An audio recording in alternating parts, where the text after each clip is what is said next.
In these, the first attacks claimed by Al-Shabaab outside Somalia, the timing and methods were used to devastating effect. People nothing to do with the conflict raging in Somalia were watching the World Cup final, but then caught in deadly blasts before it ended. But first, Somalia is still reeling from what authorities are calling the deadliest terror attack in the country's history. The toll from Saturday's truck bomb blast in Mogadishu's busy city centre climbing to some 300 dead. Local medics expect the number of casualties to rise further still, with hundreds more seriously injured and many still missing.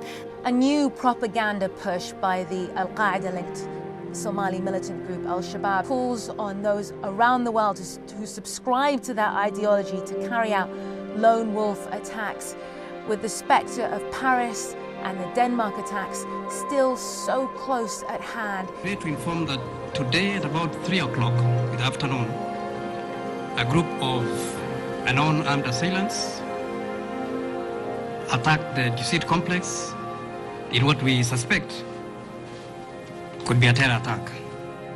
Clearly, Al-Shabaab are trying to regain the propaganda momentum. Propaganda translates into recruits.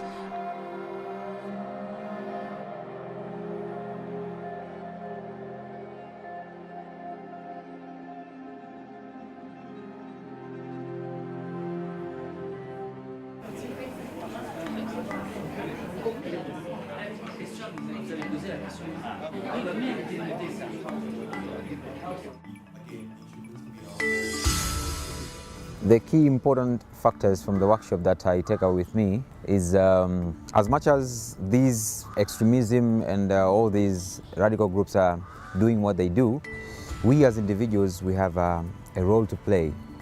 And how we do that is by engaging ourselves to spread positive messages and actually do something meaningful for their community, for their lives, and for the peace of the whole regions. Well, my experience in today's workshop has been very interesting. It honestly exceeded my expectations. It was very interesting to be able to mingle with fellow young activists from across Eastern Africa and try to understand what are the issues they are facing in their communities, what are the efforts currently underway for them to counter the narrative of the different extremist groups, and what we could learn from each other.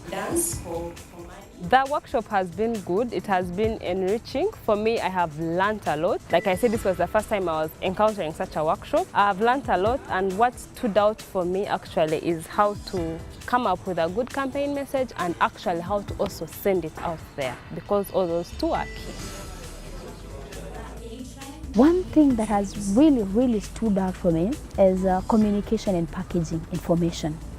How do you tell? Who do you tell? When do you tell? Where do you tell? That is a big takeaway, because even when we are talking about violent and extremist communication, we need to understand even how to communicate in normal, basic ways, so that whatever interventions we are coming up with in our different levels should be said well.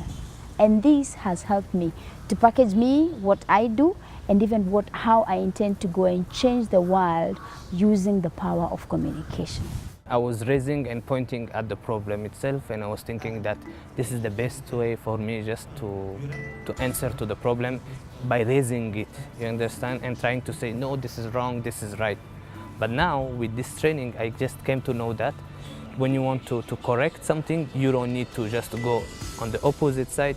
You just need to roam around in order to get the best result in your message, and especially to be positive on it.